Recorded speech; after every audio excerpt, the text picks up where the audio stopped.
बीडमध्ये जीएसटी अधिकारी सचिन जाधवर यांनी आत्महत्या केल्याचं प्रकरण काहीच दिवसांपूर्वी समोर आलेलं, पण सचिन यांना टॉर्चर केलं गेल्याचा आरोप त्यांच्या पत्नी जाधवर यांनी केलाय।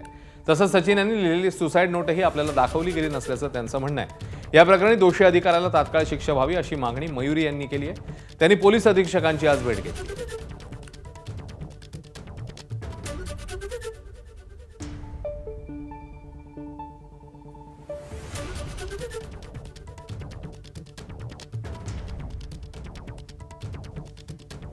पतीसोबत झालंय की 8 दिवसापासून खूप डिस्टर्ब होते। त्यांना मेंटली टॉर्चर केलं जात होतं ऑफिसमध्ये, किंवा 7-8 दिवसापूर्वी ज्या काही त्यांच्यासोबत घटना झाल्या, माझ्या मुलांसोबत घटना झाल्या की त्याच्या शाळेबाहेर समजा त्याला किडनॅप करण्यासाठी मुलं पाठवले गेले, किंवा त्यांच्या ऑफिसच्या बाहेर पण गाडीला धक्का लागल्यानंतर त्यांना शिवीगाळ करण्यात गेली। असं इनडायरेक्टली टॉर्चर केलं जात होतं त्यांना काही गोष्टीवरून।